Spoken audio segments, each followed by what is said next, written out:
안녕하십니까.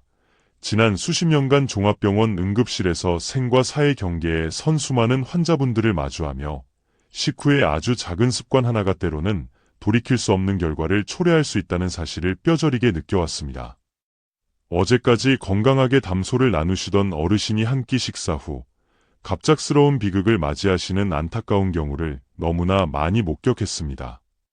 이러한 경험들은 단순한 의료 지식을 넘어 제 삶의 간절한 소명으로 자리 잡았습니다.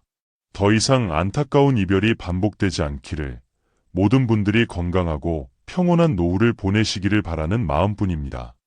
오늘 제가 드리는 말씀은 단순히 건강 정보를 전달하는 것을 넘어 어쩌면 누군가의 소중한 생명을 지키고 사랑하는 이와 더 오랫동안 행복한 시간을 함께할 수 있는 작은 지혜가 될 것입니다.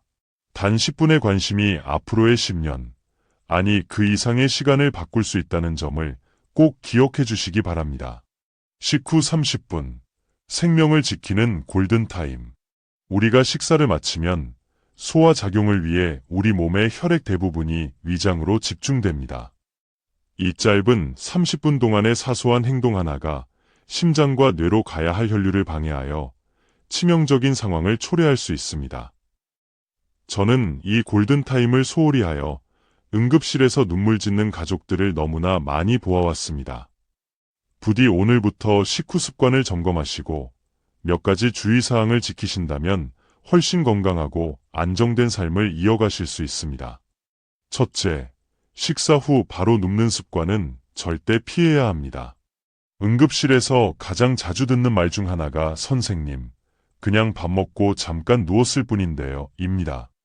하지만 이 단순한 행동이 예기치 않은 호흡곤란이나 극심한 가슴 통증으로 이어져 구급차에 실려오시는 경우가 비일비재합니다. 작년 가을 69세의 김수연 할머니께서 갑작스러운 호흡곤란으로 응급실에 오셨습니다. 평소 건강하시던 분이었는데 점심 식사 후 소파에 기대어 TV를 보시다 갑자기 가슴이 조이고 숨이 막히기 시작했다고 합니다. 정밀 검사 결과 위에 남아있던 음식물과 위산이 역류하여 기도로 넘어가 흡인성 폐렴이라는 심각한 진단을 받으셨습니다. 연세가 드실수록 삼키는 기능, 연화 기능, 과 위장의 조절 능력이 저하됩니다. 이로 인해 위산이 역류하여 기도를 거쳐 폐까지 침범하면 단순한 불편함을 넘어 폐렴, 염증, 심하면 사망에 이를 수도 있습니다. 특히 노년층은 폐 기능이 저하되어 있어 작은 자극에도 회복이 더디고 합병증 발생 위험이 높습니다. 소화기내과 이현우 교수님께서는 항상 식사 후에는 절대로 바로 눕지 마십시오. 위산 역류는 단순한 속쓰림을 넘어 식도염, 폐렴, 심하면 폐 손상까지 유발할 수 있습니다. 라고 강조하십니다. 저 역시 젊은 시절에는 식후 바로 눕는 습관이 있었지만 의사가 된 후 수많은 사례를 접하며 이것이 얼마나 위험한 행동인지 깨달았습니다. 반복되는 위산 역류는 만성적인 식도 자극과 염증을 유발하며 심한 경우 출혈이나 식도암으로까지 진행될 수 있다는 사실을 간과해서는 안 됩니다. 비스듬히 기대거나 소파에 반쯤 누운 자세조차 폐하부의 산소 전달을 방해하여 폐렴 발병률을 3배 이상 높인다는 연구 결과도 있습니다. 실제로 제가 진료했던 72세 박은혜 할머니는 식사 후 항상 소파에 누워 TV를 보시는 습관 때문에 한 달 사이 폐렴으로 3차례나 입원하셨습니다. 해결책은 간단합니다. 식사 후 최소 30분간은 바른 자세로 앉아 계십시오. 등을 의자에 가볍게 기대되 허리는 곧게 펴는 것이 중요합니다. 이 자세는 위산 역류를 예방하고 소화 기능도 원활하게 돕습니다. 만성 위염으로 고생하시던 75세 윤지민 할머니께서도 이 습관을 통해 약 없이도 속 편안함을 되찾으셨습니다. 둘째, 식사 후 바로 뜨거운 물 목욕이나 급격한 온도 변화는 피해야 합니다. 밥 먹고 뜨끈한 물에 몸 담그는 게 최고지. 많은 분들이 이렇게 생각하십니다. 하지만 식후 바로 뜨거운 탕에 들어가는 행위는 특히 고혈압, 당뇨, 심장 질환을 가진 어르신들께는 생명을 건 도박과 같습니다. 몇 달 전 76세 최강민 할아버지께서 식후 친구분들과 찜질방에 가셨다가 뜨거운 탕에 들어간 지 10분도 안 되어 의식을 잃고 쓰러지셨습니다.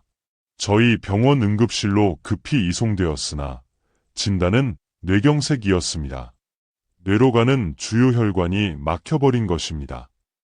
식사를 마치면 소화기관으로 혈액이 몰리는데 이때 뜨거운 물에 들어가면 피부 표면의 혈관이 확장되어 혈액이 피부 쪽으로도 대량으로 쏠리게 됩니다. 결과적으로 심장과 뇌로 가야 할 혈액량이 급감하여 산소 부족 및 심장 과부하로 이어져 심장마비, 실신, 뇌졸중 등을 유발할 수 있습니다. 심장내과 정재혁 교수님의 연구에 따르면 식후 뜨거운 물 목욕은 뇌졸중 발생 가능성을 평소보다 3배 이상 높인다고 합니다. 찜질방 입구에 고혈압, 당뇨 환자는 입욕을 삼가십시오라는 경고문은 결코 가볍게 넘길 문구가 아닙니다. 여름철 에어컨 사용도 마찬가지입니다. 식후 더위를 식히기 위해 에어컨 찬 바람을 직접 쐬면 혈관이 급격히 수축하여 혈압이 요동치고 심장에 큰 부담을 줍니다. 작년 여름 점심 식사 후 에어컨 바람을 직접 쐬셨다가 식은땀과 구토 증세로 응급실에 오셨던 손미경 할머니의 사례가 이를 뒷받침합니다. 겨울철에도 따뜻한 실내에서 식사 후 갑자기 차가운 바깥 공기에 노출되면 혈관이 급격히 수축하여 뇌졸중 위험이 커집니다. 따라서 식후 최소 1시간은 뜨거운 탕이나 찜질을 피하시고 에어컨은 간접 바람을 이용하십시오. 여름에는 미지근한 보리차, 겨울에는 따뜻한 생강차로 속을 달래는 것이 좋습니다. 외출 시에는 식후 1시간 이상 지난 후 따뜻하게 옷을 챙겨 입고 나서시는 것이 안전합니다. 셋째, 식사 후 바로 격렬한 운동은 심장에 치명적일 수 있습니다. 밥 먹고 바로 운동하면 살도 안 찌고 건강에 좋지 않나요? 많은 분들이 이렇게 생각하시지만 식후 30분 이내의 격한 운동은 오히려 건강을 해치는 독이 될 수 있습니다. 얼마 전 평소 건강하시고 등산을 즐기시던 72세 한태준 할아버지께서 친구분들과 식사 후 바로 산을 오르시다 중턱에서 가슴을 부여잡고 쓰러지셨습니다. 다행히 생명은 건지셨지만 심장에 큰 손상이 남아 시술이 불가피했습니다. 식사를 하면 혈액이 위장으로 몰리는데 이때 운동을 시작하면 근육으로도 혈액이 필요해져 심장은 양쪽으로 혈액을 공급해야 하는 이중 부담을 안게 됩니다. 특히 계단 오르기, 등산, 무거운 물건 들기 등은 혈압을 급격히 상승시키고 심장 박동을 빠르게 하여 심근경색이나 심장마비의 위험을 높입니다. 심장내과 송지아 교수의 연구에 따르면 식후 30분 내격한 운동은 심장 관련 사고 위험을 평소보다 2배 이상 높이며 만성질환이 있는 경우 그 위험은 더욱 커집니다. 혈당 조절을 위해 식후 빠르게 공원을 걷던 배유진 할머니께서 저혈압으로 쓰러지신 사례도 있습니다. 식사로 인해 위장으로 쏠린 혈류가 빠른 걷기로 인한 근육 수요까지 겹치며 뇌와 심장으로 가는 혈류가 급격히 줄어든 것이 원인이었습니다.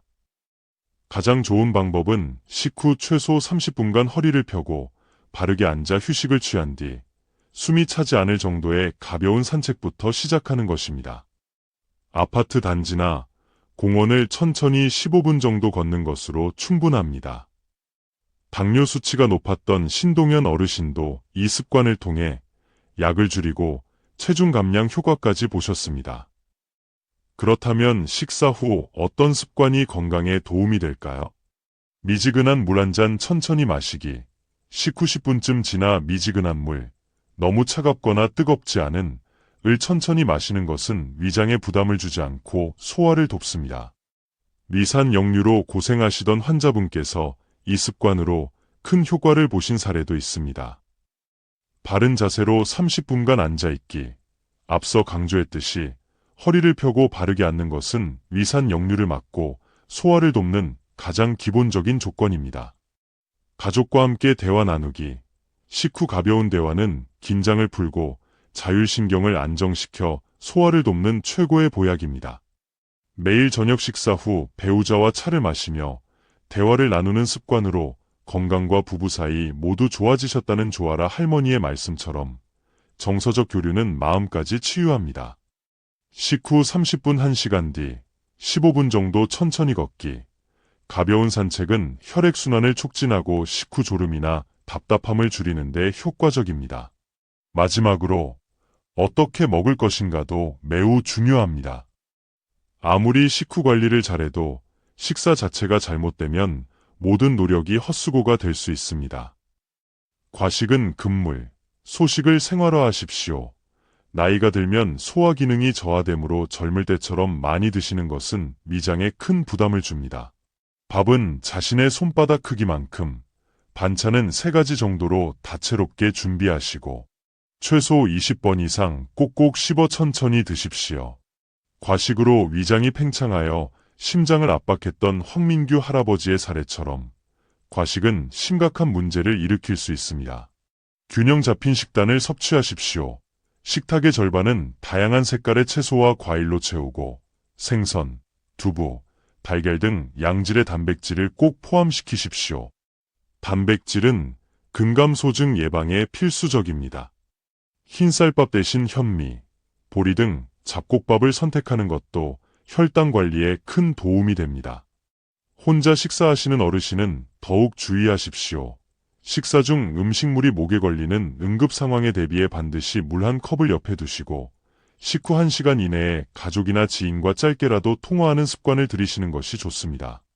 매일 식후 아들과 통화하시던 노은주 할머니는 통화 중 불편함을 호소하셨고 아들이 즉시 방문하여 위기를 넘기신 적이 있습니다. 오늘 제가 드린 말씀들은 단순히 건강 정보가 아닙니다. 지난 45년간 응급실에서 눈물과 후회 속에서 체득한 삶과 죽음을 가르는 지혜입니다. 부디 이 소중한 정보들을 기억하시고 주변에 사랑하는 분들과 꼭 나누어 주십시오. 여러분의 작은 실천 하나가 당신 혹은 당신이 사랑하는 누군가의 마지막 10년을 전혀 다른 길로 이끌 수 있으며 또 다른 생명을 지키는 힘이 될 수 있습니다. 오늘도 건강하고 평안한 하루 보내시기를 진심으로 기원합니다.